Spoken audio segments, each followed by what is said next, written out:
Welcome to this episode of the $1 Million Mastermind. I'm Larry Weidel, and before we get started, if you want to know exactly how to win again and again, go to weidelonwinning.com/webinar now to watch something I've put together for you. Now let's get going into this episode of $1 Million Mastermind.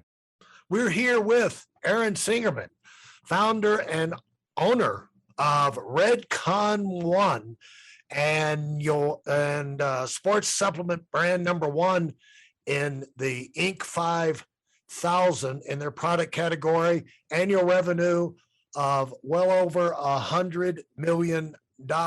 And Aaron, it's an adventure talking to you, man, and talk about the difference it made in your life, locking in. You got to be, greatness starts with making a decision, and you go with what you've got. And you had an opportunity in front of you, but you got confronted that you can't, if you're going to do this thing, you can't be great and piddle with it. You're going to have to give it I always tell people, I don't know how good you can be, but I'll tell you, never be great piddling your way to the top. If you can be great, it's going to take everything you got. And you got that message early on. And when you decided about getting into somewhere, functioning in the bodybuilding world, that was a make or break thing for you, wasn't it? Yes. I mean, I totally agree with you, Larry, that there's a saying in the SEAL teams that I really identify with is anything worth doing is worth overdoing. And I'm a big believer in giving everything you got. All in all the time is another one that I like for them.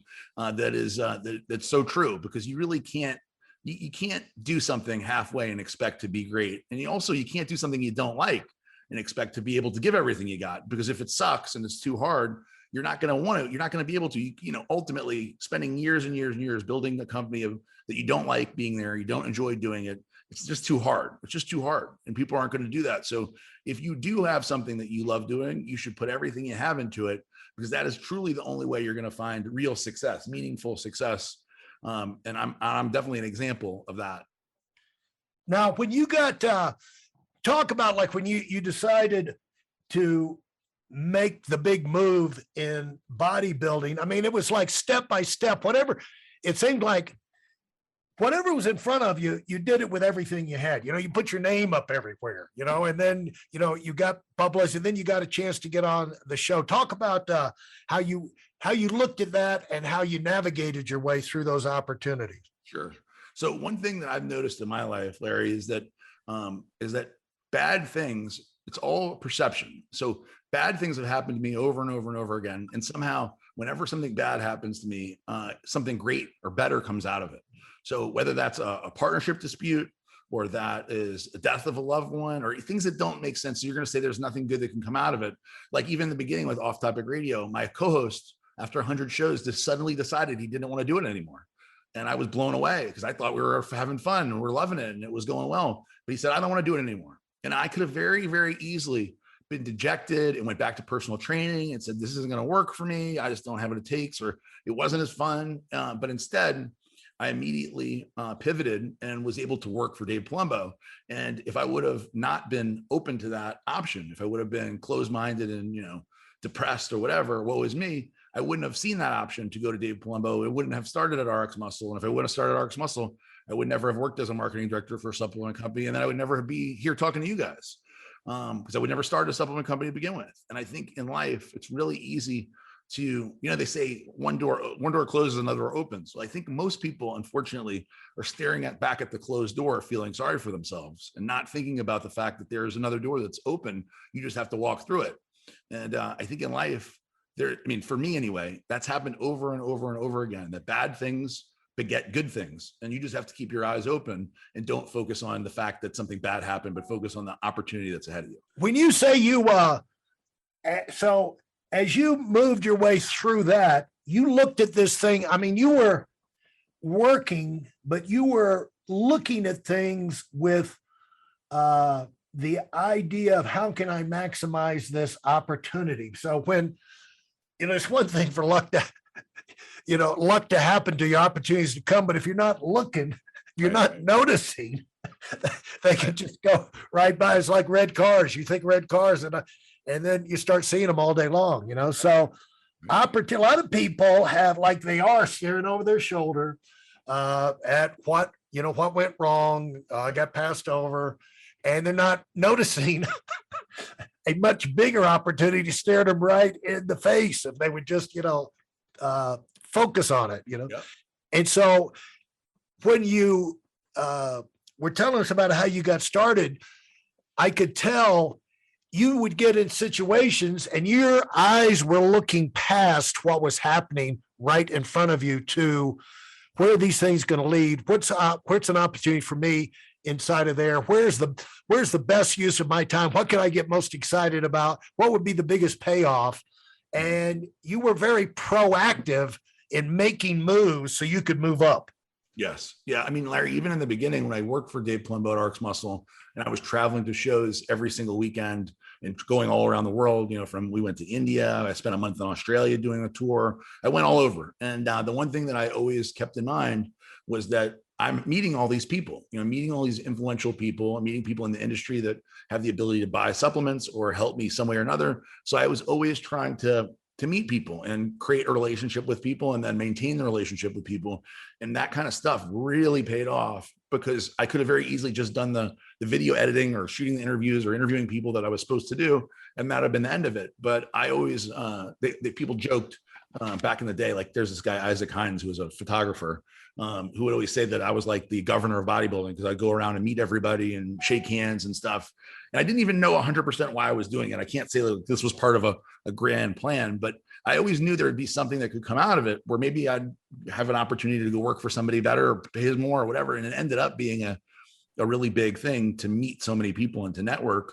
But the truth is, Larry, you know, when you are out there, there are opportunities all around you. And as you create more success, the thing that I've you know, I'm inundated with opportunities now where people are constantly wanting to pitch me on something, or, you know, we're, you know, somebody might say that that's lucky. But the truth is all the work that came before, all the work on the podcast and doing the radio show and writing articles, it all led to here, right now, where we are right now.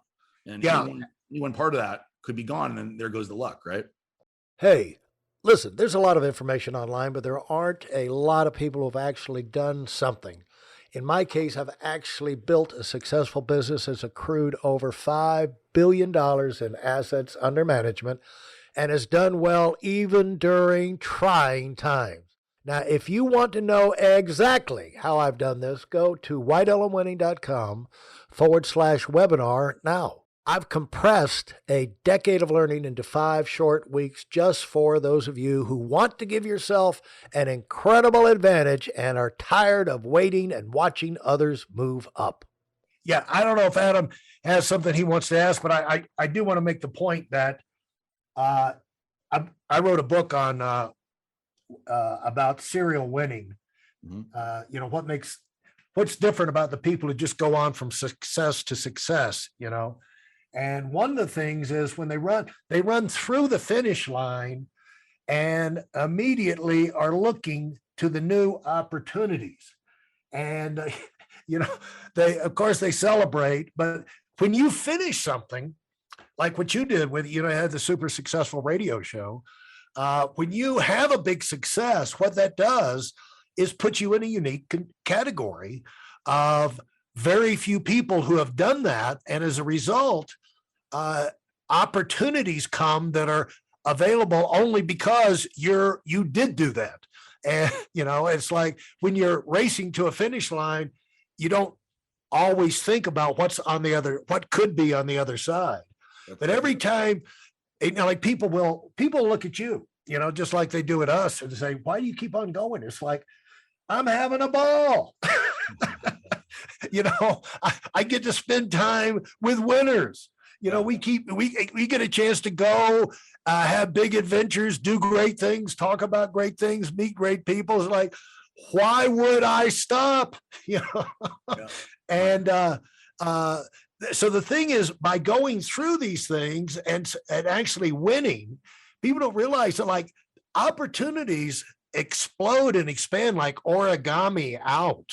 It's you might start with one little opportunity, but if you take advantage of that, do the most you can with it, all of a sudden other opportunities are going to start unfolding to you, and you've experienced that.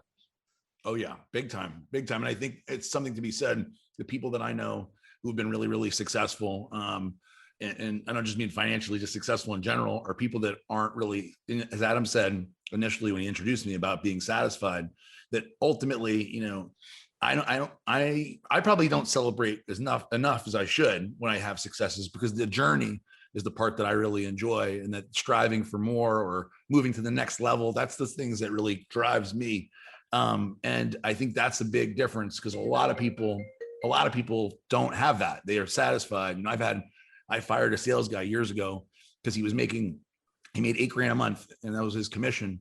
And he told me that that's enough for him. He doesn't have to really sell anymore. He's making $8,000 a month, and that pays all his bills. He's saving a little money. He's driving a car he likes, and that's all he needs. And I said, okay, man. So that's the exact opposite attitude that I want to see. And if you keep staying at $8,000, you're not going to be able to work here anymore. And ended up firing him. Nice guy too, but it's like, that can't be your attitude. If that's your attitude in life, I just want to have enough, and that's it. There's no way to be successful with that attitude. Well, the thing about it is, Aaron, is inherent in that attitude is an arrogance that you can keep going at that level. And life is going to guarantee you that. But what people like us know is that life, it changes all the time. You can't be sure the success you've got today. You might get hit and probably will get hit somewhere in the next year, right in the face with a 10-pound sledgehammer, and you're going to have to make an adjustment. I can guarantee it. You can almost guarantee that's going to happen. That's just how it works. And so the idea of I'm just going to keep doing what I'm doing is like, that's Pollyanna. Life doesn't really allow you to do that, because you either grow or die. And if you get comfortable, especially like you say you got to say, what will make me special? It's not going to be your product, because your product will be copied. As soon as you have a success with that product, whatever it is, you thought it up, somebody's going to come along and do the same thing. Even Coca-Cola, where the formula is still a secret. You've got, that didn't stop Pepsi and all the other cola companies from coming out there. And so you get you got to make it special. You got to make the special, and the success come from things beyond the product. And I know that's what's behind, and one thing is having the mission and standing for something, making an impact through the sales and the success, to take a stand for positive values and reinforce people that are doing, spending their lives in, doing the same thing, but maybe not in the spotlight, Right.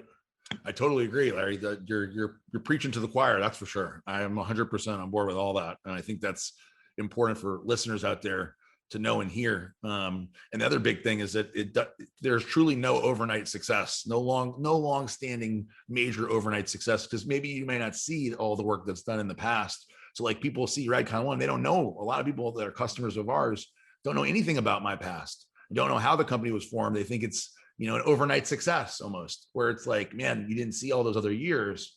So when people now, because of Instagram and, the kind of millennial generation, they just expect to make millions of dollars and succeed quick, or else why do it? Right. Well, it takes a long time to create long lasting success. It's not an overnight thing.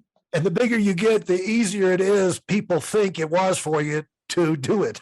Yep, no doubt about it. No doubt about it. If you enjoyed what you've heard and are dead serious about finding out for yourself exactly how this works in the real world, I've taken the most valuable business lessons I've learned over 40 years and put them into something for you to watch. Go to weidelandwinning.com/webinar now in order to move up as fast as possible. I'm Larry Weidel, and I run the $1 Million Mastermind. Go, go, go.